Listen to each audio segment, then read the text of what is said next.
Welcome to Choice Classic Radio, where we bring to you the greatest old-time radio shows. Like us on Facebook, subscribe to us on YouTube, and thank you for donating at choiceclassicradio.com.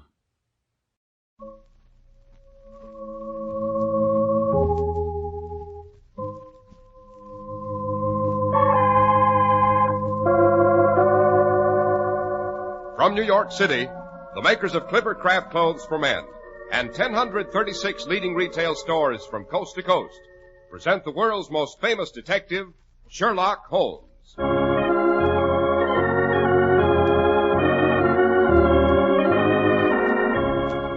Tonight's adventure, the case of the Sanguinary Spectre. Well, here we are, Dr. Watson. This time it's a sleet storm we've waded through to reach your cheerful fireside. And the Sherlock Holmes adventure, Mr. Harris. Let's not forget that's the real lodestone that brings you on these periodic pilgrimages. Right, Doctor. Nor sleet, nor snow, nor dark of night can keep this Sherlock Holmes addict from his weekly story, believe me, to paraphrase a much more famous quotation. Very flattering, I'm sure, Mr. Harris. Well, what's tonight's adventure about, Doctor? Tonight I think I'll tell you how Holmes revisited the ancient manor called Hurlstone, and how the lady of the manor told a ghostly story which turned out to be more authentic than even she anticipated, what with the blood that dripped slowly out of the wainscoting. Dear me, speaking of authenticity and the like, reminds me that you have a word or so to say about one of the few genuine bargains still left in this world of soaring prices and disappearing values. Oh, you wouldn't by any chance be alluding to Clipper Craft Clothes, Dr. Watson. What else, Mr. Harris? What else? Well, it doesn't take the American public long to recognize a fine product. No, true merit always gets a real spotlight. And Clipper Craft Clothes have that kind of merit. Clipper Craft's out-of-this-world values are recognized across the country. And for just one reason are these values superior. That reason, of course, is the famous Clipper Craft Plan. The Clipper Craft Plan concentrates the buying power of 1,036 of the nation's finest stores from coast to coast, providing year-round economies in manufacturing and distribution costs. Not only do you pay less for Clipper Craft, but they're sold by your own local independent store where you get friendly personal attention. Think of it, truly fine Clipper Craft suits for only $40 and $45, beautifully tailored top coats and overcoats for only $40, and sport jackets for only $26.50. Simply compare them with clothes selling for many dollars more.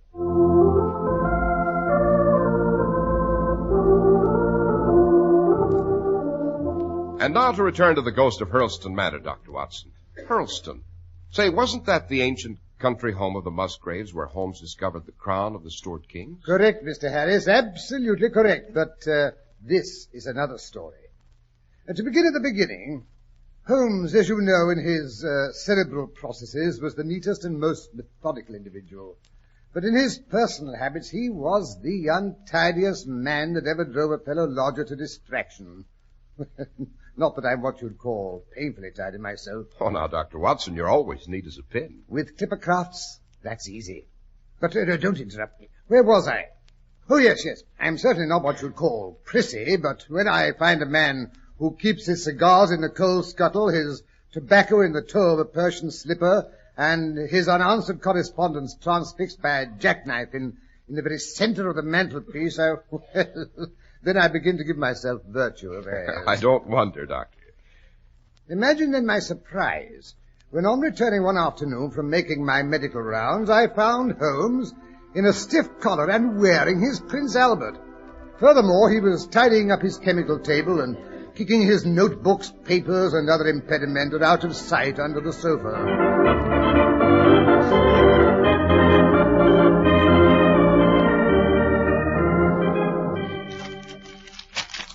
For I'm to be queen of the May, mother, for I'm to be queen of the May. Holmes!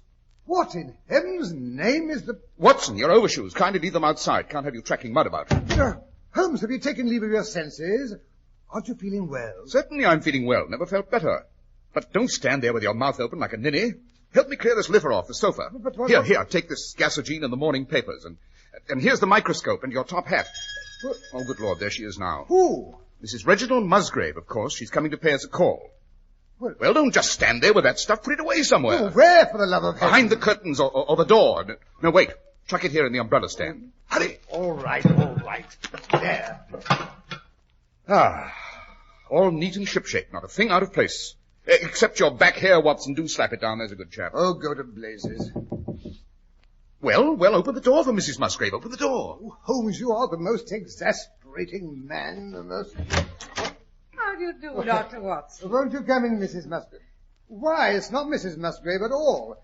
It's the Honourable Alice Adair, Lady Maynooth's charming sister-in-law. I was Alice Adair, Dr. Watson, until Mr. Holmes introduced me to his old classmate, Reginald Musgrave, some months ago. It was one weekend last spring when he escorted Lady Maynooth and myself down to Sussex to view the Stuart crown. Right then and there, I fell in love with Hurlstone and determined to become its mistress. Of course, I had to marry Reggie to accomplish my purpose.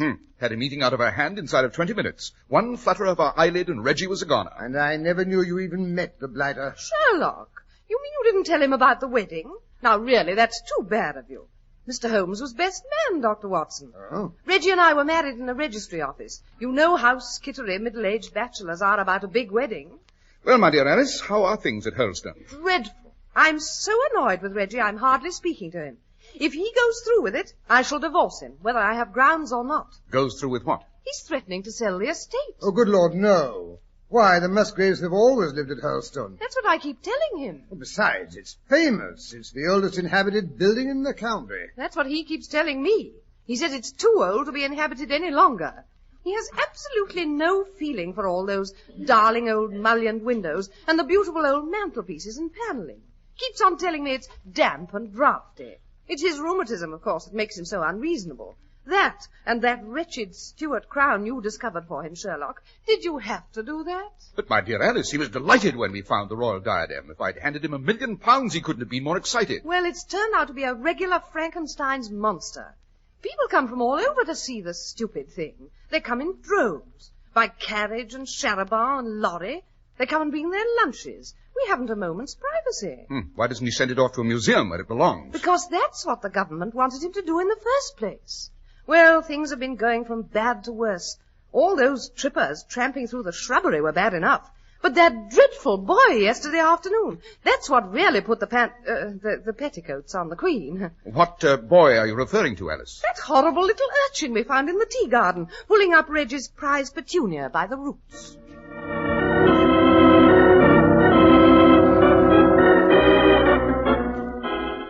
Here, I say. What's this? Oh, it's Alfie, Governor. Picking wildflowers, he is. How he do love nature. Well, tell him to stop. Those are not wild flowers. Those are my best imported French petunias. French, eh? Well, what do you know? Here, that's enough, Alfie. That's enough poses. And now we'll go and see the pretty crown. I don't want to see no crown. What a big posy. Now, stop it, I say. Put that plant back where you found it. Do like the old man tells you, Alfie. And wipe your nose. Oh, tell him to stop that infernal racket, or I shan't permit you to see the crown at all. Here now, hold on there. You can't refuse to let Alfie see the crown. It's historic. He's got as much right to look at it as you have. That settles it. I'll sell the place, and the grounds, and the ruddy crown as well. I'll sell it to Plunkett, the Pickle King. See if I don't.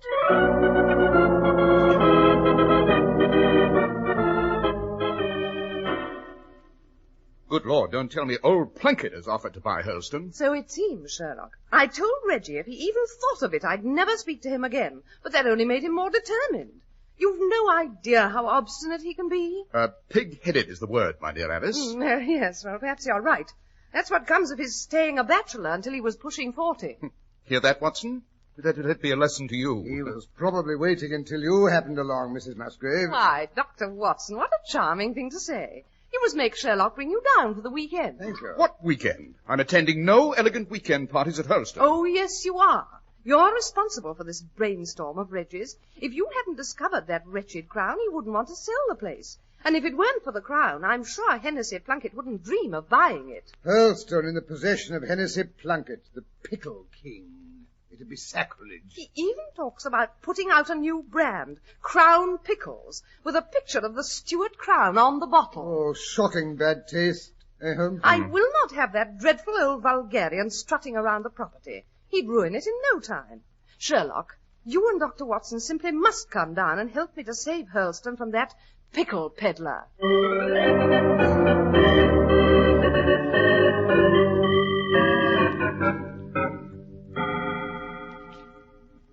Mr. Plunkett, but how delightful to have you here for a visit. Never buy anything before I've tried a sample of it, ma'am. Might not be able to sleep here. Get terrible insomnia sometimes in the country. Well, of course, the frogs and crickets around Hurlston are rather noisy. Oh, rot. Divas, take Mr. Plunkett's things up to the blue room, next to the bar. Hold on there, Musgrave. Is that the room King Charles hid out in when he was beating it up north of Scotland? No, the Stuart room is in the old wing, Mr. Plunkett. You wouldn't want to sleep there. There's no plumbing in that part of the house. Oh. Look here, Miss Musgrave. I was a grown man before I even knowed there was such a thing as indoor plumbing. Besides, what's good enough for King Charles is good enough for me. Yes, but that is, if you're a light sleeper, well, the ghost might keep you awake. Ghost? Look here, Musgrave, you didn't tell me Hurlstone had a ghost. Why, of course. The Stuart room has always had a ghost. Oh, ridiculous. Charles didn't die there, Alice. He only hid there for a week or so. Pay no attention to Reggie, Mr. Plunkett. He doesn't begin to know all the historical facts about this house. Now, since I came here, I've been reading up on all the old documents in the library. This house has had a frightening and gory history, Mr. Plunkett. Oh, Alice, really? Well, what do you know? I guess those Britishers were kind of rugged in the olden days. So the place has a ghost. I've always sort of had a hankering to meet a spook. Don't have any where I come from. Really? No ghosts in Pittsville? Pittsburgh. Oh. That's where I hail from, Miss Musgrave. I was born in a shack in Shantytown. Imagine if I was to end up sleeping in the bed King Charles slept in. With a ghost besides. It's rather an unpleasant ghost, I'm afraid. The ghost of Lady Daphne, who shot her lover in the wainscoting. You don't say. Tell me about it. Well, it seems that Lady Daphne's husband was always going off to the wars, leaving her behind with her housekeeping and her needlework. Now, women didn't read in those days, you know, so she had no good books to divert her mind. Suddenly, one morning, a young huntsman, all in green, drove up on a chestnut stallion. Oh, nice color combination, my dear. Oh, don't interrupt, Reggie. Sorry. It seemed that he'd been gored by a deer or something, so Lady Daphne put him in the best guest room. The one King Charles had made famous. Oh, don't be stupid, Reggie. No? This was back in the days of the Plantagenets. The Stuarts hadn't even been heard of. Lady Daphne nursed the huntsman back to health and fell in love with him.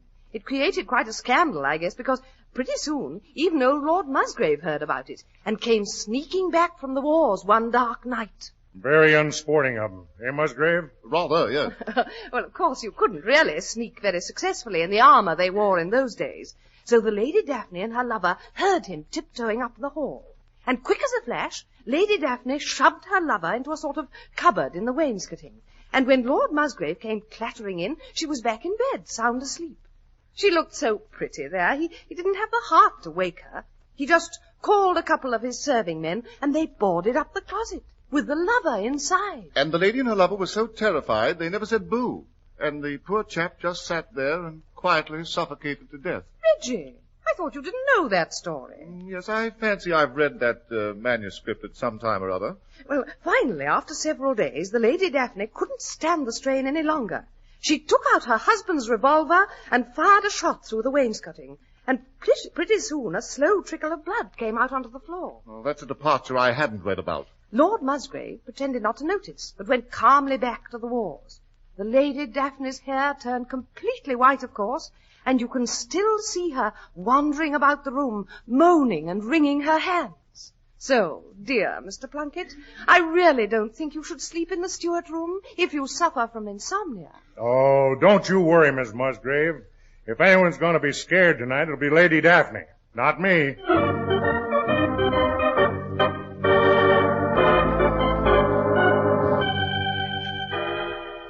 Pass Dr. Watson the port, Sherlock. That's a good fellow. His glass is empty.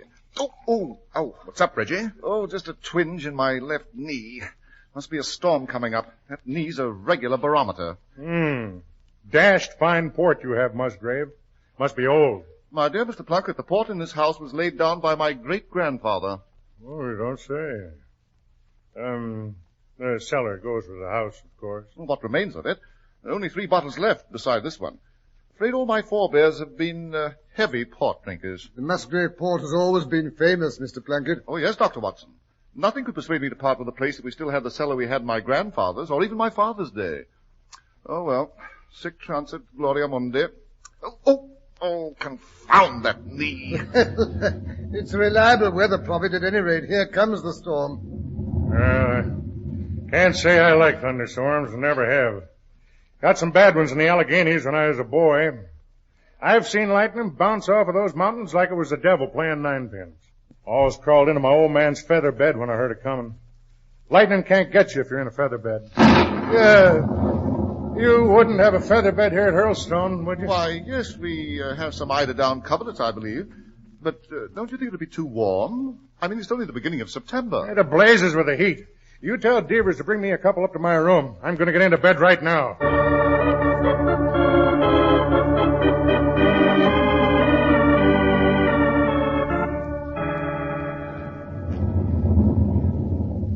Devers, you can light the fire in that fireplace. Yes, sir, but if you're going to retire, Now, sir... don't give me an argument. Lightning has a habit of coming down chimneys. It's on account of the draft and the cold air. But if there's a fire lit and there's hot air going up, it can't get in. Dear. That was a close one, wasn't it? Sounded like it hit the old oak. Lightning is always hitting the old oak, but it doesn't seem to mind. That was the oak mentioned in the ritual, you know. I've been here since the Norman invasion, they say. Light that fire, Dad, blast it! Yeah, very good, sir, very good. There you are, sir. Here, help me off with my boots. Why, you are shivering, sir, and that's a fact. I can even hear your teeth chattering. Never mind my teeth. Hand me my nightshirt. Yes, very good, sir. Shall I bring you some water to wash and brush your teeth in? I don't brush my teeth. I curtain them out. Out of the way! I'm getting into bed. Very good, sir. Anything else, sir? Just get out and leave me to get to sleep. Yes, sir. If you should want anything, I'm afraid you'll just have to yell, sir. There's no bell in this part of the house. Yell good and loud, sir, and maybe someone will hear you. Well, sir, I'll blow out the candle, huh? Good night, sir. Pleasant dreams.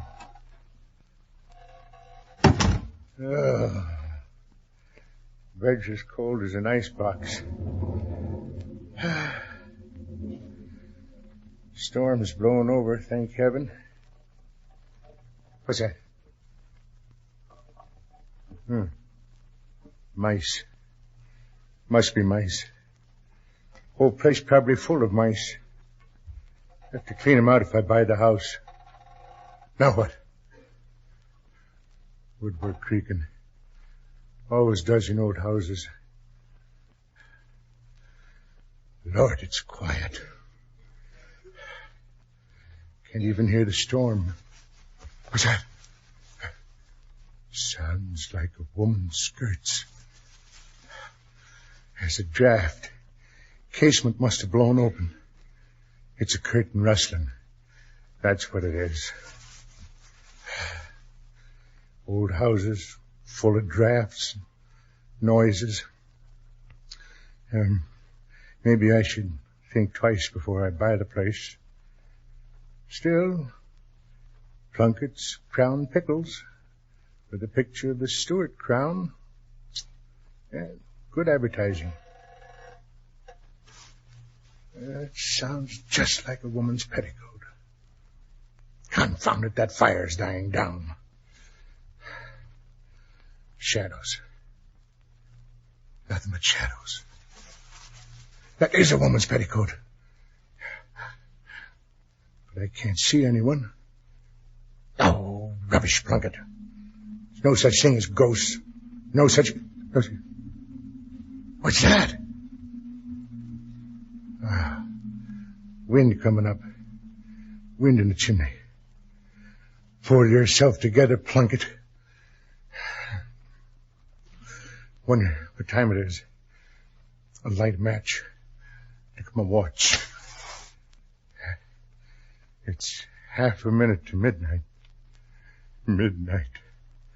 When the ghosts and goblins... No! match burn my fingers. Confound that creaking. I'm beginning to imagine things. Funny, I could swear there was someone else in this room with me. Oh, don't be an idiot, Plunkett. Who could it be? Who could possibly be here? It's got a shot. A gunshot. Right here in this room. Help! Help! Someone's shooting at me! Help! Matches. Light the candle. Gotta get out of here. Oh! Floor is icy. Floor is... Oh! There's something wet and sticky. I stepped in it. Oh, blasted. My hand's shaking so I can't light the candle. At last. Now let's have a look. There is something on the floor. It's red. It's blood. It's trickling out of the wainscoting beside the fireplace. Help! Help! Get me out of here! Get me out! What's the matter? Are you hurt, Mr. Plunkett? Yes. Shots. Musgrave. You heard the shots. That ghost came in here and shot at me. Oh, nonsense. Alice only made up that story. There couldn't... Oh, no, you don't. I know when I've been shot at. You couldn't give me this house now. Where's my pants? Oh, don't be an arse, Plunkett. No one could have shot at you. There was no one in this room but yourself. Maybe no living person. But look over there. Next to the fireplace. Someone shot that hole in the woodwork. Oh, rubbish. That's a knothole. Just a knothole. Oh, yeah? And what is that stuff trickling out onto the floor? Great heavens, Reggie. It's blood. Of course it's blood. Where's my coat and shoes? But it can't be blood. No one could be behind the paneling. Why, this is too fantastic. I'm going to rip open the woodwork. I wouldn't advise it, my dear Reggie. Not while Mr. Plunkett's here. He doesn't look as if he could stand another shock. Better not reveal the Musgrave horror before strangers, don't you know? Oh, you're right, Mr. Holmes. I don't want no truck with family skeletons. I've had enough. I'm getting out. I don't ever want to see any part of Hurlstone again. Wait, Mr. Plunkett, you can't go like that. Blazes, I can't. Goodbye. But you've forgotten your teeth.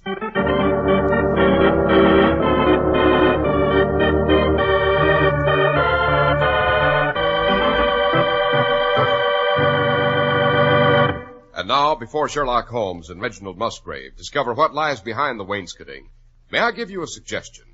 Take an expert like your wife or your best girl along with you when you go to choose your new Clippercraft suit or overcoat.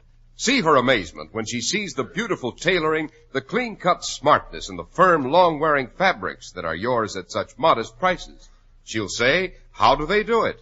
Just as everyone else does when they're face-to-face for the first time with Clippercraft.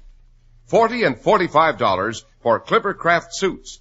$40 for top coats and overcoats, and $26.50 for sport jackets are low prices that are the result of the famous Clippercraft plan.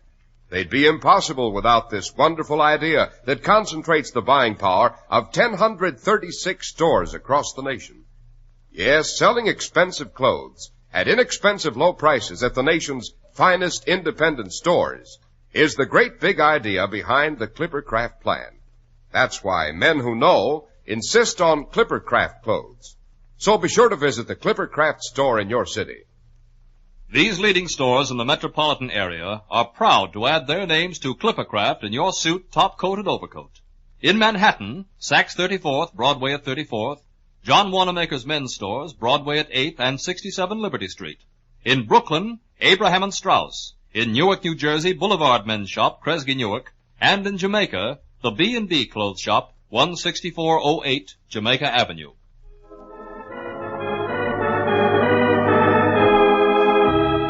And now to return to Hurlstone Manor, where Sherlock Holmes and Reginald Musgrave are ripping away the wainscoting in the steward room. Oh, dear. I do wish you wouldn't open up that paneling, Reggie. Better let sleeping dogs lie and all that.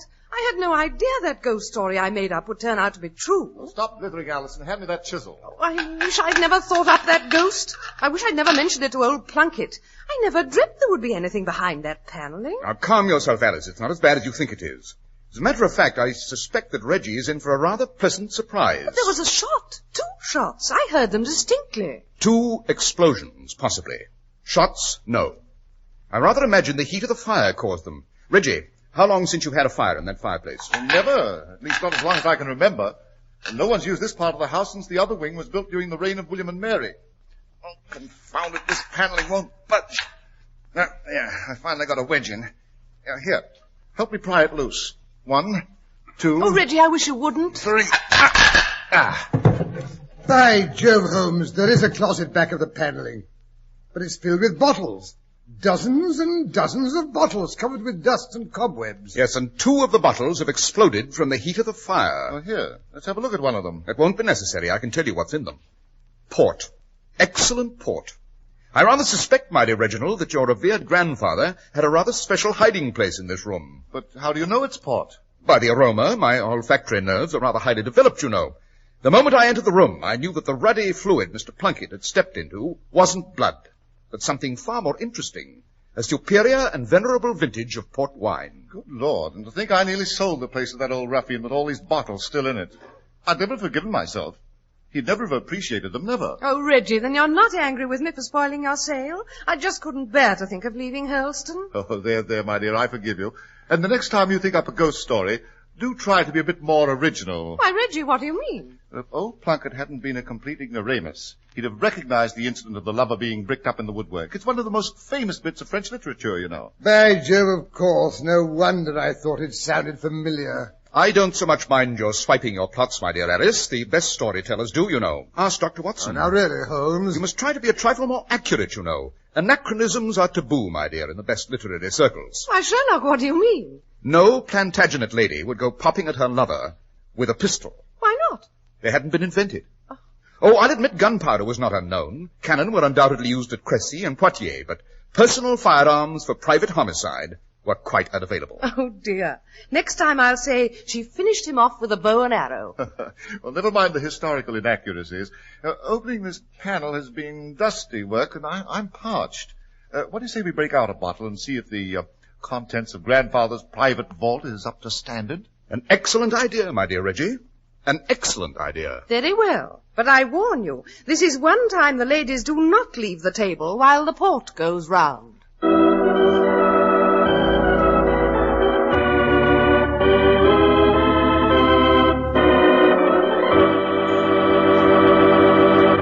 Well, Dr. Watson, that certainly was an unusual Sherlock Holmes adventure, when the stain on the floor turns out to be wine instead of blood. Oh, we had our lighter moments, Mr. Harris. We had our lighter moments, but don't get too relaxed, because next week's adventure is a real old-fashioned hair-raiser.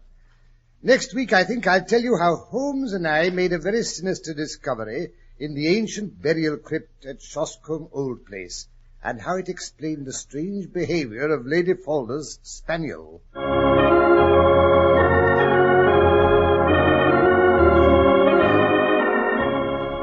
The makers of Clippercraft clothes and 1,036 leading stores from coast to coast have brought you another in the new series of broadcasts featuring the world's most famous detective, Sherlock Holmes.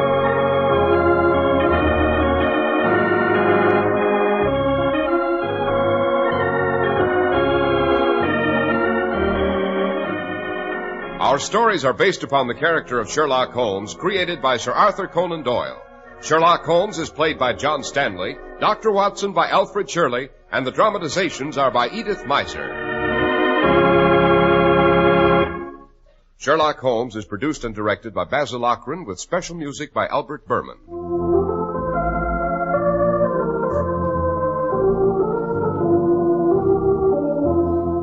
If you don't know your Clippercraft dealer, write Clippercraft, 200 Fifth Avenue, New York City. Boys will be Boy Scouts, if an adult will give them a hand. Boy Scout Week now is in full swing, a time when thousands of adults ask you to join them in the game of scouting for better citizenship.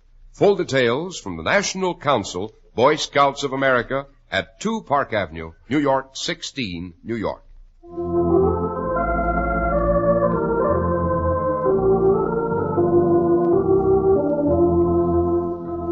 Be sure to listen next week to Sherlock Holmes in the adventure of Shoscombe Old Place.